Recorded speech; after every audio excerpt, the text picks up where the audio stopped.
Alright, I just got out of Superman. Here are my thoughts. I'm literally still at the movie theater, haven't driven home yet. This is fresh in the brain. This movie is good. The DC Universe is not in danger of collapse as soon as it starts. And above all else, that is what I wanted from this film. I also wanted a emotionally driven, deep, heartfelt, touching Superman story. Did I get that? Kind of. Did it land? Did it hit the mark perfectly for me? No. But this movie is good. Is it great?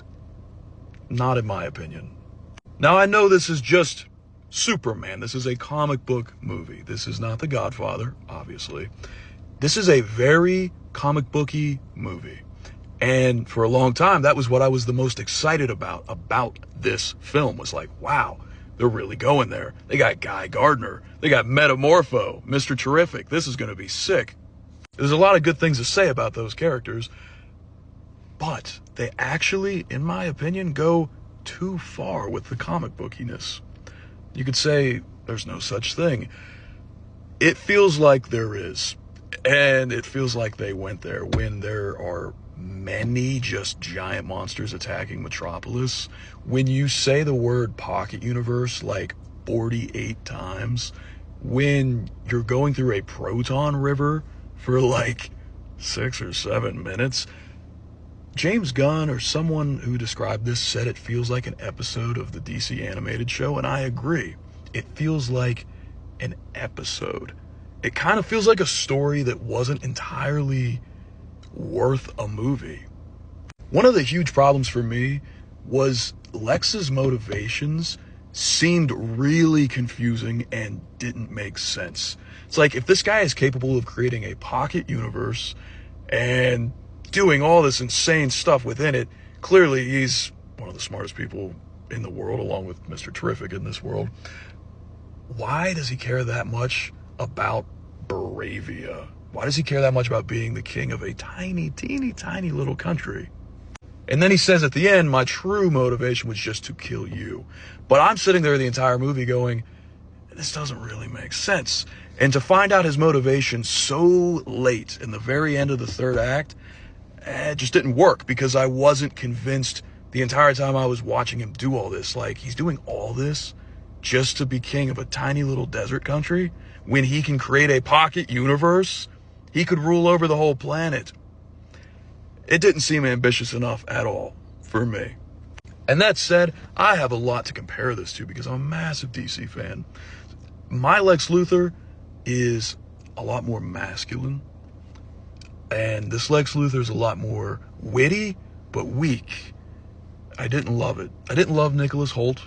I like Nicholas Hoult a lot, but he always plays more characters in that role, like Beast, more of a nerdy brain, and that's fine. But my Lex Luthor is the Lex Luthor from the Justice League and Justice League Unlimited animated series, who is suave and masculine and imposing. He's always a step ahead, and this one is. I think it's more of a writing and casting issue, that they wrote him to be this inferiority complex, which is fine, but the execution of it for me was just that he's kind of a joke, and they make him a joke, and that he's very like weak.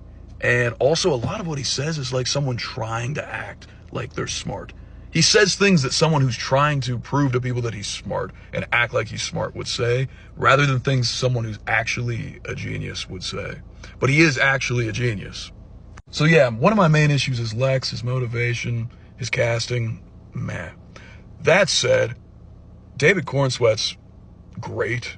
I actually am more excited to see what they put him in next, because tonally this movie was a bit too jokey for me. And that was one of my main worries when I heard that James Gunn was leading the DCU and making a Superman movie, is, will it be too jokey? The answer for me, yes, it was too jokey. There were some good heartfelt moments. They didn't totally hit and land for me. Some did. At the very end, when he said he wanted to see his parents and they showed his adoptive parents, Ma and Pa, that hit. That made me tear up.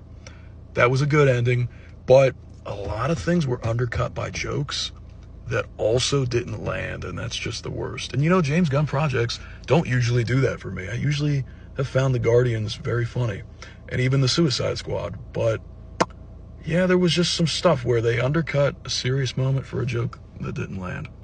One of the main things this film suffers from is massive bloat. There are way too many characters, way too many.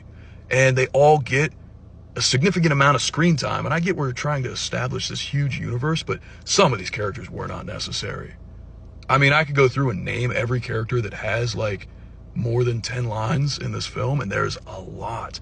Even the guy who gave Superman food, the street vendor, is in the movie enough to have like a name and stuff, and he's plot significant. They're all plot significant. The mustache guy that worked for Lex, plot significant, you know, but too many. Eve, sure, interesting. The her and Jimmy thing was never funny to me. It just doesn't really make sense why she's into Jimmy, because she's smoking hot. I get that that's meant to be a joke. It just didn't land. I didn't think it was funny. And then there's a bunch of people that work in that office that's like, okay, I guess these are characters. There's too many superheroes. Hot girl, completely unnecessary. Also, Isabel Merced, not a fan. Didn't like her in The Last of Us Season 2. Maybe that's part of it. That is part of it.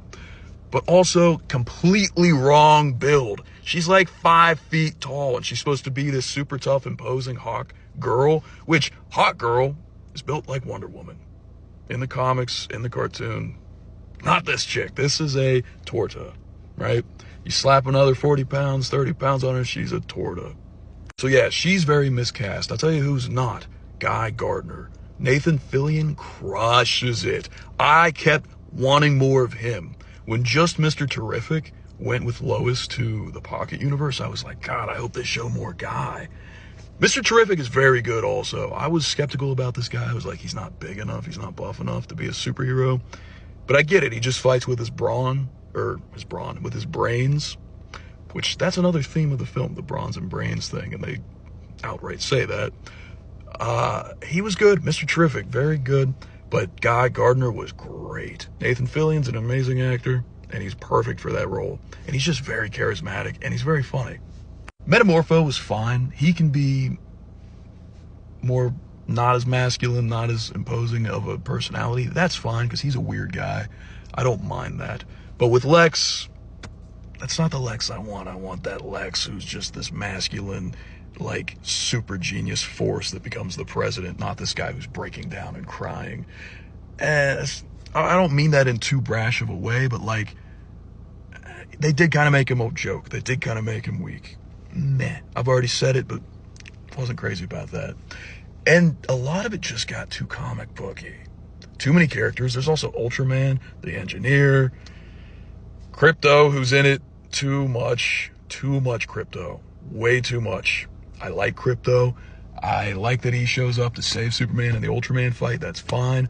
Also, how many effing superhero movies are we going to have them fighting a clone of themselves? Or someone that has their exact same powers? Logan? I mean, I can't even name how many superhero movies have done that. A lot.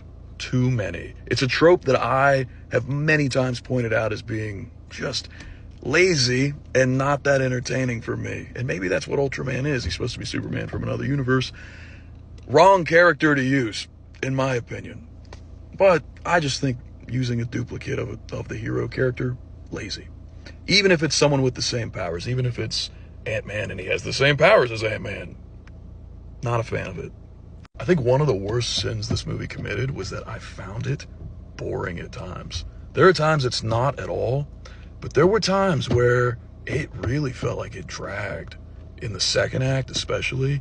And even though Clark and Lois have a great chemistry, the Lois actress is great, some of her lines, not so much. A lot of the jokes don't really land. And a lot of their scenes together, I was just kind of like the interview, and when they're in the apartment together later, I'm just kind of like, oh, we got to move on from this. Even some of the fight scenes, I'm like, okay, we got to move on from this. Everybody hits on the Flash, beats it up for shitty CGI. This is right about there. I get it's got to be CGI. It's Superman. But overall, it is about a 7 out of 10. That's my take. Maybe a little higher, 7 point something. It's about a 7. Not enough heart. Story's okay.